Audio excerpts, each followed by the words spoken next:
কর্মক্ষেত্রের ব্যস্ততা থেকে একটু অবসর পেলেই বন্ধুবান্ধবদের নিয়ে বেরিয়ে পড়তে ইচ্ছে করে।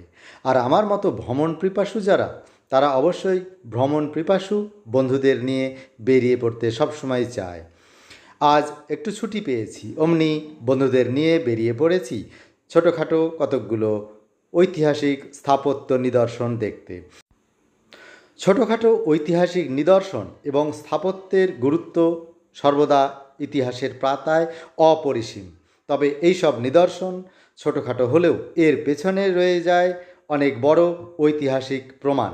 প্রথমেই আমাদের যাত্রাপথে উপস্থিত হলো পূর্ণ যৌবনা বর্ষাকালের গঙ্গা। গঙ্গা নদীর এখন প্রাকৃতিক সৌন্দর্য অসাধারণ। গঙ্গা নদীর এখন পূর্ণ যৌবন, চারিদিকে কানায় কানায় জলে পরিপূর্ণ, যেটিতে আমরা সবাই মিলে গঙ্গা নদী পার হলাম। গঙ্গা নদী পার হওয়ার পর আবার চলতে শুরু করলাম আমাদের এবারের গন্তব্যস্থল বাঁশবেড়িয়া। সেখানে আমরা এক ঐতিহাসিক নিদর্শনের সন্ধান পেয়েছি। ভ্রমণ সঙ্গী হিসেবে পেয়েছি আমার ভাতৃপ্রতিম বন্ধু প্রদীপ, ভাতৃপ্রতিম ছাত্র গৌরাঙ্গ, বন্ধুস্থানীয় শৈলেন্দা এবং আমার অপর এক ভাই উত্তম। আমরা কথায় কথায় চলে এসেছি বাঁশবেড়িয়ার বিখ্যাত ঐতিহাসিক নিদর্শন হংসেশ্বরী মন্দিরে। এই মন্দিরটি আপনাদের দেখাবো এবং ইতিহাসের গল্প শোনাবো।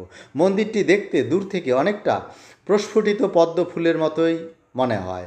এই মন্দিরের 13টি চূড়া আছে এবং এই মন্দিরটি 5 তলা উচ্চতা বিশিষ্ট।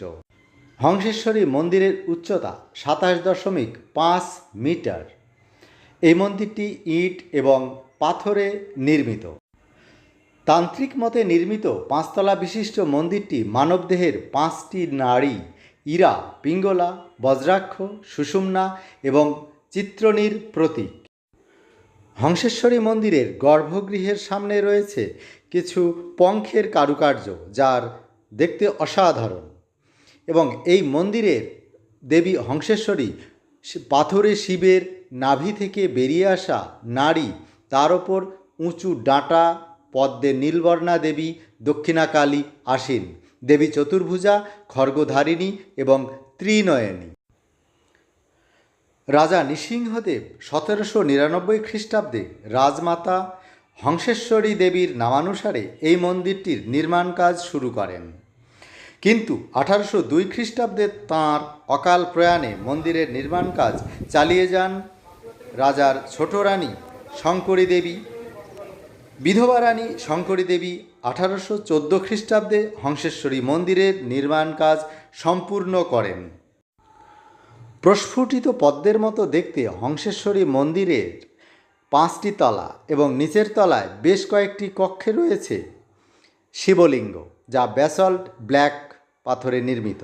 মন্দিরের একটি কক্ষে রয়েছে অষ্টভুজাকৃতি দেবী দুর্গার মূর্তি, যা অসাধারণ। হংসেশ্বরী মন্দির প্রাঙ্গণে আমরা দুপুরবেলায় পৌঁছে গিয়েছিলাম, ফলে এখানের যে সুস্বাদু ভোগ তার একটা অংশও আমরা পেয়ে গিয়েছিলাম। পেট পুড়ে হংসেশ্বরী মায়ের সুস্বাদু ভোগ তৃপ্তি সহকারে ভোজন করলাম এবং তারপর হংসেশ্বরী মাকে প্রণাম জানিয়ে এখান থেকে অন্য একটা স্থাপত্যের উদ্দেশ্যে রওনা দিলাম।